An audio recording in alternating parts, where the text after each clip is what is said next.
प्रीतिकथामध्ये आपले स्वागत आहे. रात राणी भाग 2. एवढी का आवडते तुला? दीक्षाचा आवाज जड झाला. आपलं आयुष्य तसंच असावे असं वाटते मला. या जगण्याच्या धावपळीत रातराणीसारखे फुलायचे आहे मला. आयुष्य जरी लहान असले तरी चालेल, तरी त्या आयुष्याच्या सुगंधाने काही काळ का होईना सर्वांना जवळ आणायचे आहे. सर्व माणसं जवळ हवी आहेत मला अशीच, कधीही सोडून न जाण्यासाठी. विनय थांबला बोलायचा. त्याच्या हातावर पाण्याचे थेंब पडले होते. पाहिले तर दीक्षाच्या डोळ्यात पाणी. काय ग, का रडतेस? दीक्षाने डोळे पुसले पटकन. काही नाही, चल घरी निघू. अरे आईस्क्रीम राहिली ना, तुला पाहिजे होती ना? नको, राहू दे आता, नंतर खाऊ कधी. विनयला आठवलं अचानक ते संभाषण. किती वेडेपणा करायची दीक्षा. अजूनही करतेस म्हणा, पण कमी झाला आहे तो वेडेपणा. का ते कळत नाही. पहिली भेट तर न विसरण्यासारखी. विनयला दीक्षासोबतची पहिली भेट आठवली. Excuse me. विनयला मागून आवाज आला. मागे वळून पाहिलं त्याने. चंदन कुठे आहे? एक मुलगी चंदनला विचारत होती. चंदन नाही आहे जागेवर. विनय बोलला. ते मलाही दिसते आहे. जागेवर नाही ते. कुठे गेला आहे? तिने विचारलं. माहीत नाही. आला की सांगतो त्याला तुम्ही आलेलात ते. नाव काय तुमचं मॅम?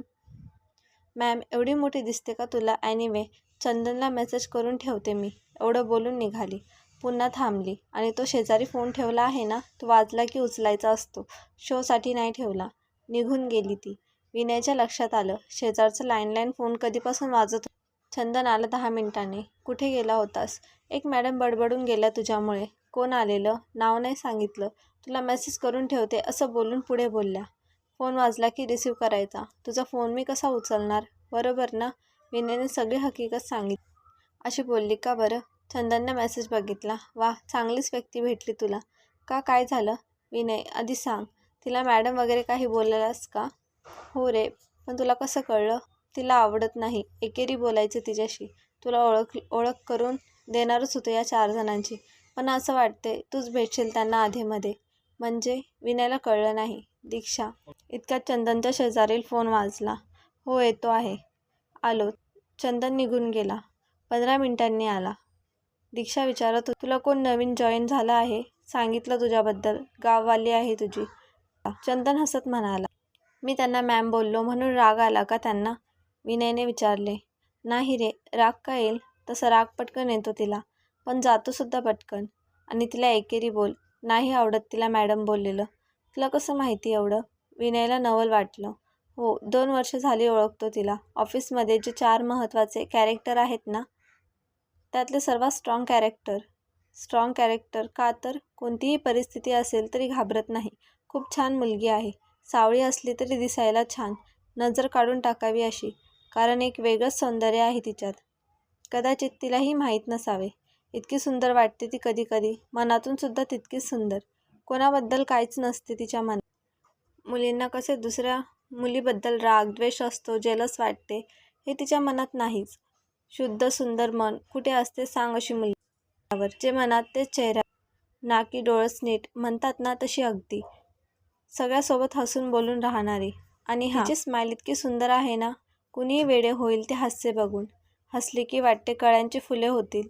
कधी कधी वाटते एक सुंदर स्वप्न पडलं असेल देवाला, तेव्हा इतकी सुंदर स्माईल त्याने घडवली. कमाल आहे ना. मध्यम शरीरयष्टी. त्यात तिचा ड्रेसिंग सेन्स इतका सुंदर आहे ना, विचारू नकोस.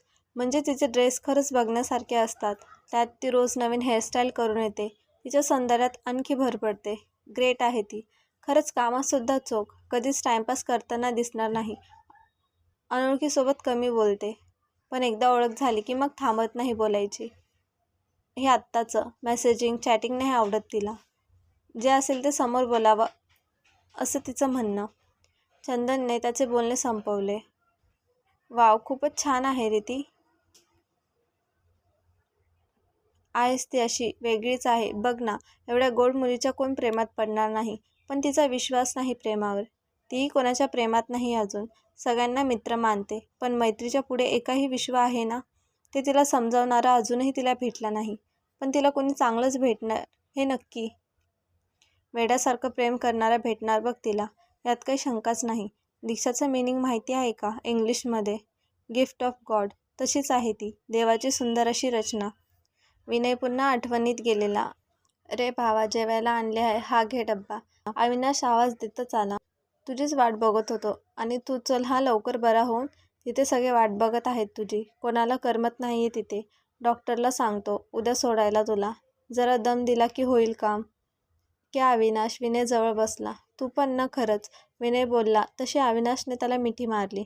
खरंच यार, चल लवकर. नाही बरं वाटत त्या ऑफिसमध्ये.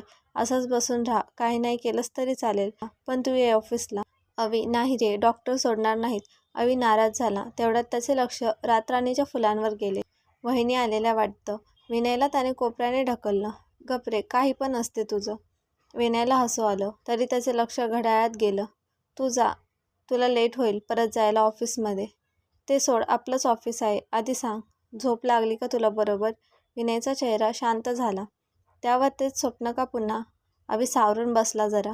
मला सांग, काय असते नक्की त्या स्वप्नात? जरा डिटेलमध्ये सांग. समुद्रकिनारा, असा दूरवर पसरलेला समुद्रकिनारा. जरा पांढरी, जरा करड्या रंगाची मऊ मऊ वाळू. वाळूवर जागोजागी शंख शिंपले. थंडगार वारा आणि अथांग पसरलेला समुद्र. एकटाच चालत असतो तिथे मी. हे पांढरे शुभ्र कपडे परिधान केले आहेत. एक पांढरा सदरा आहे अंगावर. चालतो आहे असाच किनाऱ्यावर. नजर जाईल तिथवर कोणीच नाही. समुद्रात सुद्धा काही होड्या दिसत नव्हत्या, पुसट अशा. मग मीही चालत राहतो, शंख शिंपले वेचत. ओंजळीत सुद्धा मावत नाही इतके. तसंच ते ओंजळ भरून चालत जातो पुढे. आणि अचानक एक सुगंध येतो, ओळखीचा, रातराणीच्या फुलांचा. विचित्र जरा, कारण सकाळी फुलत नाही रातराणी, तरी सुवास येतो. त्या सुवासाचा माग काढत जातो तर पुढे एक मोठं झाड दिसते रातराणीचे. तेही विचित्र. रातराणी वडासारखी वाढत नाही, तरी तेवढ्याच उंचीचे झाड दिसते.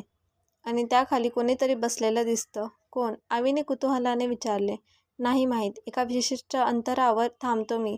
तिथे एक अदृश्य भिंत आहे. काच कशी दिसते, दिसत नाही, तशी त्यापुढे जाऊ शकत नाही. पोहोचायचे आहे मला तिथे. खुणावते ती रातराणी सारखी. विनयचं बोलून झालं. का आवडते रे तुला रातराणी? आईमुळे. मी लहान होतो ना, गावाला राहायचो तेव्हाची गोष्ट. शेजारी पाजारी सर्वच मोठे मुले. माझ्याशी खेळायला कोणी नसायचे. मग आईनेच सांगितलं होतं, झाडांशी मैत्री कर. आणि तिनेच एका रातराणीचे रोपटे आणून दिले होते. जप बोलली तिला. खूप नाजूक असते ती. ती माझी पहिली मैत्रीण बरं का. मग काय, खूप छान गोष्टी जमल्या. तिच्याशी गप्पा मारायचो, जेवायला द्यायचो तिला, चपाती भात देण्याचे तिला. ते आठवले की हसायला येते आता. त्यात आई खूप लवकर गेली माझी तेव्हा घरी. तिची आठवण एकच, तेच रातराणीचं रोपटं. तेव्हाही खूप रडलो होतो त्या झाडाशी बसून. आताही विनयचे डोळे भरत आले. घेऊन जाऊ का ती फुलं? रडतो कशाला साल्या? मला पण केलंच ना इमोशनल. आम्हीने डोळे पुसले. नको रे, जीव आहे त्या फुलांत माझा. म्हणून तर दीक्षा न चुकता घेऊन येते. तू लावलं आहेस ना झाड ऑफिसच्या बाहेर, त्याचीच फुलं आहेत ही. अविनाश निघाला, परत आला. तू तयार राहा, उद्या आला नाहीस ना उचलून घेऊन जाईल. तडतडत निघून गेला. काय माणूस आहे. पहिला कसा भेटत होता आणि आता? विनय हसता स्वतःशीच. बाय द वे, दीक्षा काय काम करते? जेवता जेवता विनयने विचारलं. हा रे, तुला माहीतच नाही ना कोण कोण काय करते ते? दीक्षा आपले सर्व ग्राफिक्सचे काम असते ना ते करते. तो ग्रुप आहे ना डिझायनरचा, तिथे असते ती. मोठ्या पोस्टवर नाही, तर तिचे डिझायनिंग सेन्स छान आहे म्हणून तिचेच विचार घेतात सर्व. त्यानंतर आव्या आपले सेल्स डिपार्टमेंटमध्ये आहे. चंदन बोलत होता. अविनाशाने सेल्समध्ये? कसं पॉसिबल आहे? त्याच्या भाषेवर नको जाऊ. तो मराठीत तसाच बोलतो सर्वांशी. आणि त्याचे इंग्लिश ऐकलंस ना, चाट पडशील. खरं सांगायचे झाले तर तो आहे म्हणून आपला सेल्स वाढला. विनयला समजलं. 4 मधले 2 तर भेटले, बाकी दोघे कुठे आहेत? विनय विचारतच होता तर त्याला समोरून एक मुलगा येताना दिसला. तिथे जेवत असलेल्या सर्वांचे लक्ष त्याकडे गेलं. विनयच्या लक्षात आलं ते. तोही त्याकडे बघू लागला. उंच गोरापान, घारे डोळे, परफेक्ट ड्रेसिंग. त्याला साजेसे पायात शूज आणि साजेशी उंची. एकदा मॉडेल यावा अशी त्याची एंट्री झाली. विनय भारावून गेला. काय पर्सनॅलिटी आहे यार. विनय चटकन बोलला. आहेस तसा तो. चंदनही त्याकडे पाहत म्हणाला. म्हणजे असं अचानक मनात आलं त्याकडे बघून? आपण काहीच नाही रे त्या मानाने. बघ ना. जेवण सोडून सगळेच त्याकडे बघत आहेत. विनयने उसास टाकला. तिसरे पात्र हेमंत. राजपिंडा राजाच म्हणू शकतोस. मार्केटिंगमध्ये आहे. ऑफिसमधल्या बऱ्याच मुली मरतात त्याच्यावर. हे बघूनच कळलं असेल ना तुला. पहिले अव्या आणि हेमंत एकत्र काम करायचे. रोज एकत्र यायचे ऑफिसला. ती भांडणे झाली आणि यांचे बोलणे कमी झाले. मित्रच होते घट्ट. हा हेमंत त्याच्या लुकमुळे आणि बोलण्यामुळे समोरच्याला मोहून टाकतो. आव्या आणि हा दोघांनी किती नवीन प्रोजेक्ट मिळवून दिले. कसला भारी बोलतो हा. तरी गर्विष्ठ खूप. कारण काय त्याचे रूप, अशी पर्सनॅलिटी कोणालाही भुरळ घालते. तरी जास्त बोलत नाही कोणाशी. आव्या सगळ्यांशी बोलतो. हेमंत त्याचे काम असेल तरच बोलतो. मुलींना आवडत असलं तरी त्याचा ॲटिट्यूड नाही आवडत. इव्हन मुलींना देखील कॉम्प्लेक्स निर्माण करतो हा. चंदन विनयकडे पाहत बोलला, मला झाला बाबा कॉम्प्लेक्स, खरंच सॉलिड आहे. सर्व विनयने चंदनच्या पाठीवर थाप मारली. आणखी एक बाकी आहे. कोण? दिसेल बघ तुला. वीज आहे. दिसेल तेव्हा डोळे दिपून जातील. विनयला आज काम नव्हतं. इनफॅक्ट कालच त्याचे काम झालेले. मग काय करणार? ऑफिसमध्ये असंच बसून सुद्धा कंटाळा आला. मी जाऊन येतो खाली. विनयने चंदनला सांगितलं आणि तो खाली आला. त्याच्या बाईकवर येऊन बसला. बघितलं तर कोणीच नव्हते तिथे. बरं झालं. निवांत गाणी ऐकूया. कानाला हेडफोन लावले आणि आवडीची गाणी सुरू केली मोबाईलवर. छान मंद वारा वाहत होता. पावसाचे काही रेंगाळलेले ढग उगाच आभाळभर फिरत होते वाऱ्यासोबत. थंड हवामान. एकंदरीत खूपच छान वातावरण होते. त्यात मोबाईलवर त्याच्या आवडीच्या गझल सुरू होत्या. अशातच एक स्कूटी आली. एक मुलगी त्यावर विनयचं लक्ष गेलं. तोंडावर स्कार्फ बांधलेला. चेहरा दिसत नव्हता. पण डोळे, आहा काय डोळे होते ते. एखाद्याने नजरेचे बाण चालवावे आणि ते आपण काही तक्रार न करता झेलावे. तसं झालं विनयचे. बघतच राहिलं त्या डोळ्यात. तिने त्याच्यापासून काही अंतरावर स्कूटी पार्क केली. नकळत तिची नजर विनयच्या नजरेला भिडली. क्षणभरासाठीच आणि विनयच्या मोबाईलवर गाणी लागली. होश वालों को खबर क्या, बेखुदी क्या चीज है. अगदी कमाल ना. अद्भुत होतं ते काहीसं. फिल्मी सिच्युएशन. तिने मग विनयकडे पाठ केली आणि तिची स्कूटी सरळ उभी केली. हळूच चेहऱ्यावरचा स्कार्फ काढला. अजूनही पाठमोरीच. बरं का. विनय कधीचा बघत होता तिला. फिक्कट निळ्या रंगाचा ड्रेस तिचा. महागातला असणारा नक्की. पायात सँडलसुद्धा भारी. हवेचा झोत आला तिच्या दिशेने. तिचा परफ्यूमचा सुगंध विनयच्या नाकातून थेट मनात शिरला. वा, शहराहून सोडलं हिने तर. सगळं स्लो मोशनमध्ये सुरू आहे असंच विनयला भासत होते. हळूच ती मागे वळली. केसांच्या बटा चेहऱ्यावर आल्या त्या वाऱ्यामुळे. एक हलकासा झटका देत तिने केस मागे नेले. दिसला पूर्ण चेहरा तिचा. डोळ्यांनी तर आधीच वेड लावलं होतं. त्यात भर पडली ती त्या आखावी रेखावी चेहऱ्याची. गोरी उजळ चेहरा. विनय तर गपकार झाला ते सौंदर्य बघून. त्यात कानात ते कातील गाणे सुरू होते. ती हलके हलके पावले टाकत विनयच्या बाजूने गेली. जाता जाता एक कटाक्ष टाकला तिने विनयवर. नजरानजर झाली.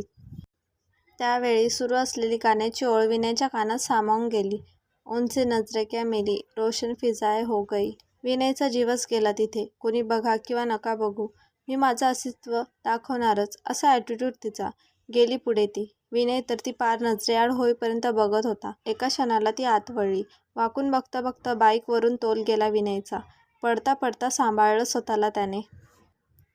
आजचा भाग कसा वाटला कमेंटमध्ये नक्की सांगा. पुढील भाग लवकरच येईल. धन्यवाद.